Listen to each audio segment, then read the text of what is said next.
sa mga problema nga to, Atong Ang faces murder, serious illegal detention complaints. Pinilahan na po, sinampahan na po ng sandamakmak ng mga kaso itong si Atong Ang kanina. Pero, meron ako nalaman, kailangang i-reveal kung sino yung largador na pumago na hindi nagbayad nung panahon na nawala yung mga sabungero sa Manila Arena. Okay. Regarding that matter, ano to? Ay, ito. Kilo ng basura galing. Burahin na natin yan. Ano tong nalalaman ko na itong si Julie Patidungan ay kakasuhan? Kakasuhan si Julie Patidungan dahil tinangka niyang ilihis at ang investigasyon. Hindi niya pinangalanan yung kanyang mga kapatid. Sino ang amo talaga ni Patidungan? Is it really Atong Ang? O merong grupo ng mga sabungero, big time sabungero, na kalaban ni Atong Ang sa negosyo ang nagmamaniobra ngayon dito kay Julie Patidungan at kanyang mga kapatid. Yun yung pinaka-latest na nalaman ko. Buti na lang, the concentration on the investigation is not only focused on Julie Patidungan's statement. Buti na lang, gumagawa ng paraan itong DOJ at PNP para alamin kung sino yung mga sabungero pang sangkot. Hindi ko inaalis na walang kasalanan si Atong Ang. He is still the mastermind. Pero sino yung mga pinanser sa loob na sabungan na hindi binayaran yung mga nawalang sabungero kaya pinapatay na lamang?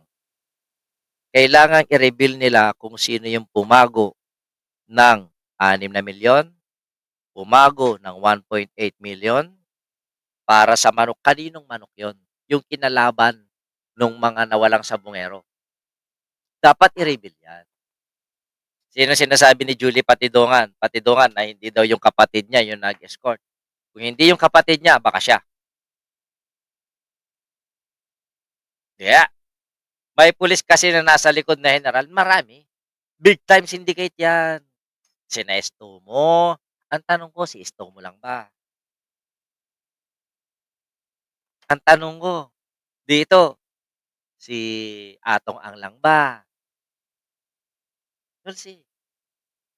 Diba? Kailangan hukayin yan. Gustong matapos ang problema ng patayan na ganyan. Sa Ilocos, marami rin ganyan. Galing sa sabungan, niratrat lang sa kalsada. Lately, hindi pa nabibigyan ng hustisya yun. To, wala pa. Na? Sana.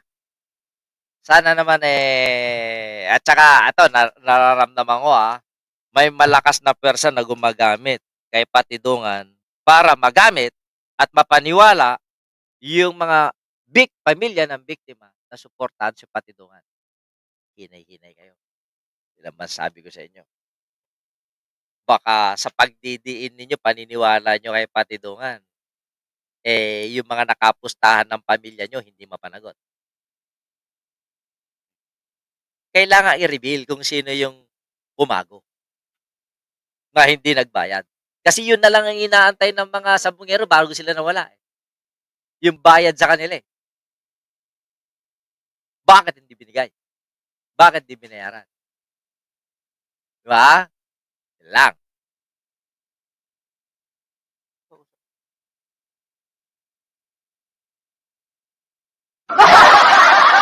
Kausap.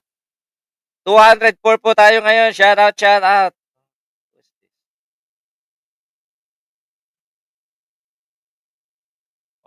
Next na tayo.